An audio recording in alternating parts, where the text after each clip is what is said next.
పురుషులు నాశనం అవ్వడానికి స్త్రీలు చేసే 5 దరిద్రమైన పనులు. 1.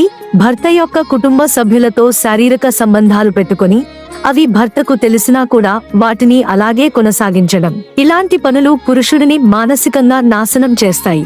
2. డబ్బు కోసం వయసు ఎక్కువ ఉన్న పురుషుడిని, శరీర భాగాలు సరిగ్గా లేని యువకుడిని వివాహం చేసుకుని ఆ తర్వాత వారి వద్ద ఉన్న డబ్బులు మొత్తం తీసుకుని వారి నుండి విడిపోవడం. 3. ఎలాంటి చెడు అలవాట్లు లేని పురుషుడిని మాటలతో బాధపెట్టి తనని తన కుటుంబ సభ్యులను బెదిరిస్తూ తన గుప్పెట్లో పెట్టుకోవడం. దీనివల్ల మగవాడిలో ఉన్న కోపం మరింత పెరుగుతుంది. 4. భర్తకు చెడు అలవాటు చేసి భార్య జల్సాలు చేయడం, తనకు ఇష్టం వచ్చినట్లు తిరగడం. 5. చెడు తిరుగుళ్ళు తిరిగే వారితో స్నేహం చేసి కుటుంబం యొక్క పరువు తీయడం లేదా వేరే వ్యక్తితో అక్రమ సంబంధం పెట్టుకుని అడ్డంగా దొరికిపోయిన భర్తతో నీ వల్లే ఇలా మారిపోయాను అని సమర్థించుకోవడం.